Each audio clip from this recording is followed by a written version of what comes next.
ರಾಜ್ಯ ಮಟ್ಟದಲ್ಲೂ ರಾಜ್ಯ ಸರ್ಕಾರದಿಂದ ಕಡ್ಡಾಯ ಓವರ್ಲೋಡಿಂಗ್ ನಿಷೇಧ ಪಾಲನೆ, ಏಕಮಾದರಿ ದರ ನಿಗದಿ, ಅಂತಾರಾಜ್ಯ ವಾಹನಗಳು ರಾಜ್ಯದಲ್ಲಿ ವ್ಯವಹರಿಸದಂತೆ ಕ್ರಮ, ಅಗತ್ಯ ದಾಖಲೆ ರಹಿತ ವಾಹನ ಸಾಗಾಟದ ವಿರುದ್ಧ ಕ್ರಮ, ರಾಜ್ಯದ ಬೊಕ್ಕಸಕ್ಕೆ ಸಾಕಷ್ಟು ಲಾಭದಾಯಕ ಟ್ರಕ್ ವ್ಯವಸ್ಥೆಗೂ ಸರ್ಕಾರದಿಂದ ಸಬ್ಸಿಡಿ ಸೌಲಭ್ಯ ಕುರಿತಂತೆ ಕ್ರಮ ಕೈಗೊಳ್ಳಬೇಕೆಂದು Dakshina Kannada truck owners association ಅಧ್ಯಕ್ಷ ಷಣ್ಮುಖಪ್ಪ ಆಗ್ರಹಿಸಿದ್ದಾರೆ. ಅವರು ಮಂಗಳೂರಿನಲ್ಲಿ ಸುದ್ದಿಗೋಷ್ಠಿ ನಡೆಸಿ ಮಾತನಾಡಿ, ನವಮಂಗಳೂರು ಬಂದರಿನಿಂದ ಸರಕು ಸಾಗಾಟ ಮಾಡುವ ಟ್ರಕ್ಗಳ ಓವರ್ ಲೋಡಿಂಗ್ ನಿಷೇಧದ ಕುರಿತು ಜಿಲ್ಲಾಡಳಿತ ಸಾರಿಗೆ ಇಲಾಖೆಗೆ ಕ್ರಮಕ್ಕೆ ವಿನಂತಿಸಲಾಗಿದೆ. ದಿನೇ ದಿನೇ ತೈಲ ಬೆಲೆ ಏರಿಕೆಯಿಂದಾಗಿ ಟ್ರಕ್ ಮಾಲೀಕರು ತೀವ್ರ ಸಂಕಷ್ಟದಲ್ಲಿದ್ದು, ಏಕಮಾದರಿ ದರ ನಿಗದಿಪಡಿಸಿ ಕಾಲಕಾಲಕ್ಕೆ ತೈಲ ಬೆಲೆ ಏರಿಕೆಗೆ ಅನುಸಾರ ದರ ಪರಿಷ್ಕರಣೆಗೆ ವ್ಯವಸ್ಥೆಯನ್ನ ಮಾಡಬೇಕು.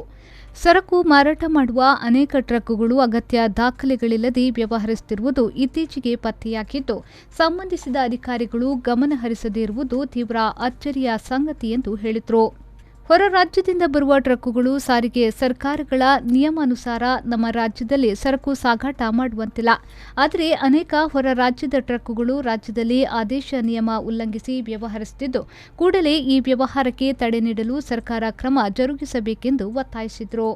ಇಲ್ಲಿರೋ ಸಿಂಗಲ್ ಆಪರೇಟರ್ 5 ಗಾಡಿ ಇರೋ ಆಪರೇಟರ್ ಎಲ್ಲ ಸಿಂಗಲ್ ಆಪರೇಟರ್ ಆಗೋಗ್ಬಿಟ್ಟಿದ್ದಾರೆ, ಡ್ರೈವರ್ ಆಗೋ ಪರಿಸ್ಥಿತಿ ಆಗೋಗ್ಬಿಟ್ಟಿದೆ. ಅದಕ್ಕೆ ಕಾರಣ ಇಲ್ಲಿರತಕ್ಕಂಥ ರಿಲಯನ್ಸಲ್ಲಿ ಯಾವುದೇ ರೀತಿ ಇಲ್ದಿರ ನಿರ್ರಾಜ್ಯಗಳಿಂದ ಬರ್ತಕ್ಕಂಥ ವಾಹನಕ್ಕೆ ಲೋಡ್ ಕೊಡೋದು. ಅದೇ ಥರ ಅವರವರು ಪೆಟ್ರೋಲ್ ಪಂಪ್ಗೆ ಅವರವ್ರ ಗಾಡಿ ಲೋಡ್ ಮಾಡ್ಕೊಂಡು ಹೋಗ್ತಾರೆ. ಅದನ್ನು ಬಿಟ್ಟು ಬೇರೆ ಲೋಡ್ ಇರೋದನ್ನು ಎಲ್ಲೋ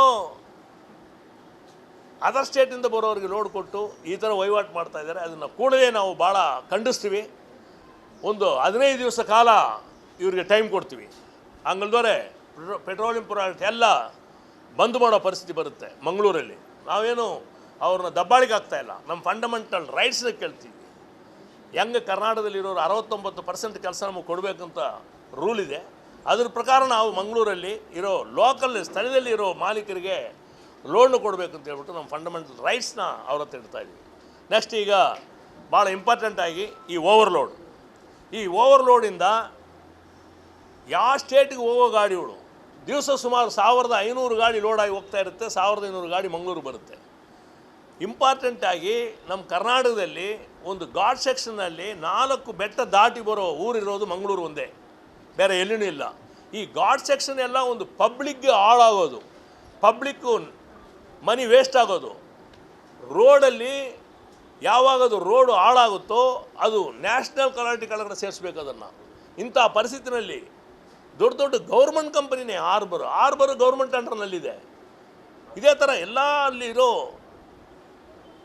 ಕಂಪನಿಗಳು ಈ ಓವರ್ಲೋಡ್ ಕೊಡೋದ್ರಿಂದ ಭಾಳ ದೊಡ್ಡ ರೋಡ್ ಹಾಳಾಗಿದೆ. ಸುಮಾರು 1000ರಿಂದ 1500 ಕೋಟಿ ಒಂದು ವರ್ಷಕ್ಕೆ ಹಾಳಾಗ್ತಾ ಇದೆ. ಅಂದರೆ ಈ ಓವರ್ಲೋಡೇ ಮುಖ್ಯ ಕಾರಣ.